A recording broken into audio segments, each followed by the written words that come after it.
Hey there, welcome to another Suburban Som video. Tonight we will not be tasting wine. We're going to do something a little different. We're going to talk about storing your wine.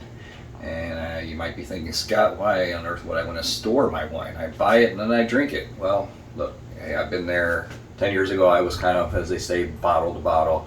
I'd buy it. I'd be lucky if I had a few on the counter, which is, by the way, not the best place to put your wine unless it's going to be for a short time. Then I graduated to like a 24 bottle rack, which I was lucky if it ever had, was half full. And then eventually I designed this about 4 or 5 years ago. This particular rack holds about 260 bottles depending on the type. Now you may be somewhere higher, you may have a full-on cellar, you may just have a little rack, or you might be putting them on the counter. But what I wanted to do is just teach you a couple of things about the proper way to store wines for when you get to the point that you get a couple of bottles that are cellar worthy that you want to hang on to, and we'll talk about why you want to do that here in a second. But first of all, there's 3 main enemies to your wine: heat, light, and air. So first of all, heat. That's why you want to, everybody talks about their wine cellar. Your basement's going to be the coolest part of your house. I have a thermometer down here. It says we're currently about 62. Ideally, I'd like that to be about 58 degrees, but it was really warm here today, so as a result, the basement got a little warmer. You might live in Texas or Florida and you might say, Scott, I don't have a basement. What do I do? Okay, well, in that case, you got a couple of choices. You could try to move it to a center pantry if you have one, at least to keep the light out. Maybe invest in some sort of small wine chiller. They make them really small, I think down to maybe 6, 12 bottles, and then up from there to full-on refrigerator size units. You're definitely going to want one of those if you made an investment in some serious wines that you want to cellar and you don't have a basement or some place to keep them cool. Second enemy, like I said, was light. Down here, there are no windows around here. The only time the lights are on are the few minutes when I'm coming down to get a bottle or checking bottles in. Otherwise, it's pitch black down here, so there's no sunlight, no ambient light anywhere. If you have your bottles upstairs in the kitchen, say on the counter, they're going to get warmer because it's probably in the 70s as far as temperature, and they're going to get all kinds of light. That's not good. Third enemy is air. Now, air actually can get into your wine if you're storing them straight up and down. That's another thing. You might say, well, they're like that in the store. Well, usually the store stock isn't there very long, but you'd be right. If it was there for a while, this is not good, because what happens is this cork, assuming it's a natural cork and not one of those newfangled artificial ones, is like it was a living thing, right? It was from a cork tree. And if it doesn't have any liquid against it, over time it's going to dry out. And even with this foil, you're going to have a little air escape into the wine. Once air hits the wine, it starts changing. It's like when you open a bottle. You want to start drinking it that day. Sometimes you can get away with another day or two, but you want to get it drank.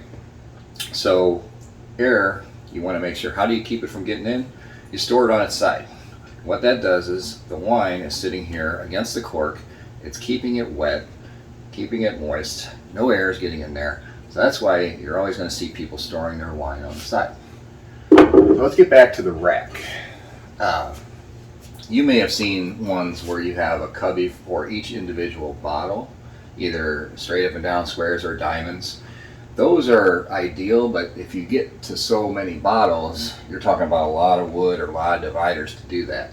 That's why I opted for more of a larger diamond pattern. Now these will accommodate as many as 16 bottles in a diamond. As you can see, I've got 3. Here's one where it's 4 across. Now that depends again on the type of bottle. If you've got what they call a Bordeaux style bottle, so Cabernets or whatnot, they're going to be narrow enough that you can fit them in. Now if it's a Burgundy style, which means it's a Pinot or a Chardonnay, that will not. And you can see here's a Chardonnay diamond. I'm only getting 9 in here. If I really tried, I could maybe jam in 2 more, but there's no way I'm getting 16 in one with those type of bottles. So that's another thing. If you get enough bottles, you might want to think about organization, because I probably have about 130, 140 bottles right now, and you need a system to figure out where you're going to be hunting around forever. So I've got a system where I've got the lighter bottles down here, I've got my rosés, I've got sparkling, I've got Chardonnays along here, I got Pinots, I've got French and Italian, I got Syrahs, Malbecs, Cab Francs. Mostly up here you've got Cabs. That's kind of my favorite varietal. Those are at the top. Those are more age-worthy wines, so I'm not going to be monkeying around up there a lot. The downside about the big diamonds, though, are accessibility. So let's say I wanted this particular bottle. I can't exactly yank it out of there without total chaos here. So I have to get all these other ones out, or most of them, and set them on the bar to get to the one I want. Not a huge deal, but it does make the single cubby ones a little bit nicer in that respect. Okay, so the next thing we want to talk about, and you might notice these little dangling color things here. This is something I came up with, a system that helps me kind of keep my sanity here. And it's what it means is, and you'll see some green, you'll see yellow, and you'll see red. Green simply means ready to drink, pull it out on a Tuesday, on Monday if you have to. It's not a super expensive bottle, but it's ready to go. Yellows are typically, they're questionable. They may be past their prime. I'm not sure. These are what I call my spring clean wines. So I try to do that once a year where I go through the rack and I go, okay, what may be ready to go? Or I don't even remember buying this, or maybe somebody brought it and left it. So there's a few with a yellow tag. The reds mean cellar. That means those are not ready yet. How do you know that? Well, there's a couple of ways. A lot of times where you got the wine, they'll tell you, hey, this wine is ready to go now, or it is, you could drink it now, but you're going to enjoy this in about 4 or 5 years, and it's got cellar ability for the next 15 or 20 years. And certainly your French wines and some of your nicer wines in California, you're going to be able to do that. So that's what the red ones are. Now, not everything has one of those little dangling color things, and that just means that's almost like green. You could drink that too, but it's not quite, it's a little bit of a step up. Not quite as inexpensive. So it's more of a, it's ready to go, ready to drink, but maybe on a weekend with a nicer meal. That's the only reason. And plus I just didn't want to go crazy with these little strings. So that's kind of what that means. Another thing that I wanted to show, and let's find a bottle up here. This one's pretty good. So I always write down a couple of things on the bottles. I try to write down what I paid, and that's what this one is. This says it's an $85 bottle. And if possible, I'll have the drinking range. So this says from 2020 to 2032, this particular wine. This is a Martin Ray Cabernet Sauvignon. It's a 2015, and I was told that I could cellar that till 2032. Well, that's over 10 years away. It is not going to make it in my cellar that long, but you certainly could. Now, why would you cellar them a long time? Well, some people will tell you, the winemakers will tell you, hey, look, you can drink it now. It'll taste perfectly fine, but as it ages, the wine changes, the tannins kind of mellow, the fruit kind of comes out, it just all kind of blends together, and it makes for a nicer experience. And then you'll get to where they say they've peaked. And this one probably is going to be peaking in the late 20s, is probably what we're looking at here.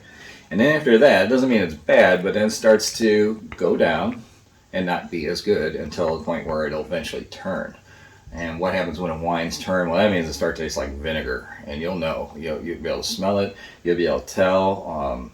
It'll kind of look brownish, whether it was a white or a red. It'll start to get that brown tinge, and you'll go to take a sip, and you'll want to spit it right out. That means your wine's turn. Unfortunately, that happens. We're in Missouri, so Missouri wines are not designed to be cellared. They'll tell you in most of those places, they're like, you buy it, you want to drink it this year or next. Don't be hanging on to that for 5 or 10 years.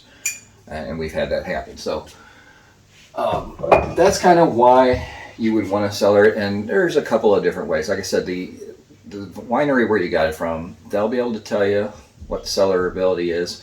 A lot of your wine publications will have charts, and it'll say, here's a region, it's Napa, it's Sonoma, or it's Bordeaux, or it's whatever it is, and what type of wine it is, if it's a Cab, if it's a Chardonnay, and it'll have the year, and it'll have like little colored blocks, and it'll say hold, drink, or cellar, past peak, whatnot. and they all use a little bit different terminology, but you'll be able to find those, and that's a good way to find out just exactly what you're up against when you're talking about cellaring your wine. I will say one of the new trends, especially in the Burgundian style, so your Chardonnays and your Pinots, is to use a screw top like this one has right here. If you do have any of these, obviously the whole thing about the air getting in past the cork is out the window, because it's not going to happen on that. So I theoretically would not have to store this one on the side. I kind of do out of habit. One exception to the on the side rule is a fortified wine, like a port. I've got one of those down here. Those are supposed to be stored straight up. And let's see, we got, you might have seen my previous video on the Post Malone Rosé. This bottle is way too long for a standard rack. If I try to see it, it sticks out a good 4 inches past most of the bottle, so it kind of gets its own little diamond down here where it stays out of harm's way. Anyway, that's about it as far as storing your wine. If you learned just one thing tonight, then you haven't been paying attention, because I told you like 12 or 13 things at least, and I hope you picked up on some. Hopefully you can use something or in your rack, or maybe it gives you an idea for a rack or how you're storing your wine. So I hope you had fun. I hope you enjoyed this. Please like and subscribe, and I will see you on the next video.